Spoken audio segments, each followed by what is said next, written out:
Perhaps this is the first time in the history of the Philippines wherein a cabinet position that is not vacant and already occupied was assigned to yet another person.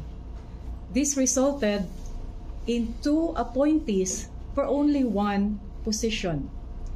In this situation, I was appointed by former President Rodrigo Duterte as chairperson of the Mindanao Development Authority on January 13, 2022. I took my oath of office before Judge Janice Celestial on January 17, 2022. However, on May 13, 2024, Secretary Leo Magno, who is already holding the position of Presidential Assistant for Eastern Mindanao, was appointed by President Ferdinand Marcos Jr. to the same position that I currently hold. He eventually took his oath of office before Executive Secretary Lucas Bersamin on May 21, 2024. Honestly, I had the biggest shock of my life. It felt literally like my heart stopped beating for a few moments. May ganun pala talaga. I have had sleepless nights and an upset stomach due to the overwhelming stress. I cannot bear the embarrassment and humiliation. I could not fathom why there is another appointment for the same post that I am currently holding. I ask myself, what did I do wrong? What did I do to deserve such disrespect? I do not recall having done anything wrong in the conduct of my duties. Prior to Leo Magno's appointment, I have not received any formal communication from Malacanang.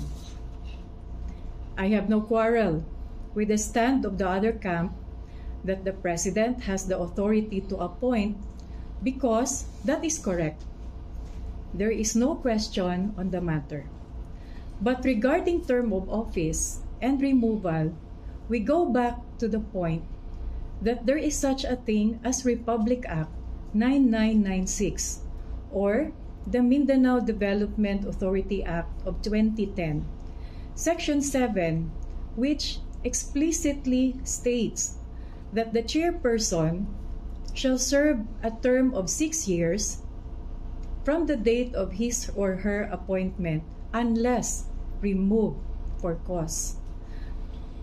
I do not have any pending civil, administrative, or criminal case before the proper courts. I am also not convicted of any crime. Simply said, there is no prerequisite cause. I have not received even a single memo from Malacanang about any misconduct. The post is also not a position of trust in the sense that I do not keep confidential information to warrant such. My mandate, as stated in RA 9996, Section 3, clearly says to promote, coordinate, and facilitate the active and extensive participation of all sectors to effect the socio-economic development of Mindanao, which I have done diligently to the best of my ability. My presence in Malacanang are only for special meetings wherein I represent Minda. I was never even called to a single regular cabinet meeting, but I regularly attend the NEDA board meetings because I am an ex-officio member. It is because of my post as Minda chair. The continuity and stability of the integrated development of Mindanao is vital. That is why, from the Executive Order 512 series of 1992 establishing MEDCO, or Mindanao Economic Development Council, it has evolved into Republic Act 9996, creating the Mindanao Development Authority. Mahirap kasi pag executive order lang, so they made it into a Republic Act para magkaroon ng stability and continuity. This was because the legal luminaries of both lower and upper houses of Congress understood the clamor of Mindanaoans to finally be acknowledged in our national affairs. In Section 2 of RA 9996, these valiant lawmakers specifically constructed the words. Ito po yung policy. It is hereby declared a policy of the state to accelerate the socio-economic growth of Mindanao, increase its trade, tourism, and investments, encourage private enterprise, and advancing efforts towards peace and development. Towards this end, an effective institutional mechanism shall be established to address the need for coordinated and integrated approach in the formulation and implementation of various Mindanao-wide or Mindanao-wide interregional development plans, programs, and projects. I know that the law is on my side because RA 9996 is very clear on the agency's mandate and the chairperson's term.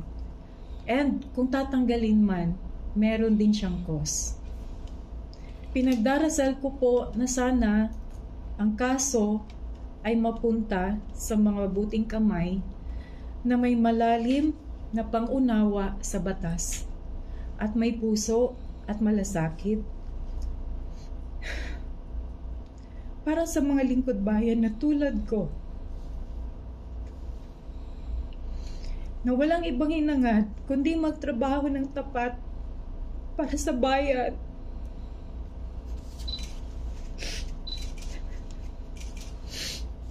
Sana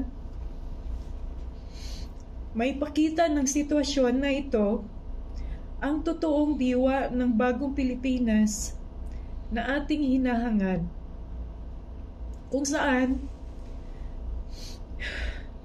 ang good governance at public welfare ay napapatunayan na tunay na nangingibabaw sa lahat.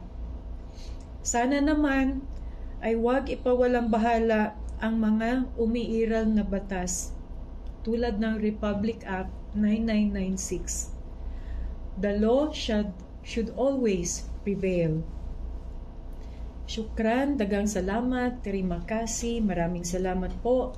Mabuhay ang Mindanao, mabuhay ang bagong Pilipinas na hinahangad nating lahat. Kami po ay humihingi ng kuwaranto, nag-file na po. Pero hindi ko po papag-usapan yung detalye. I will let my team of lawyers do their work.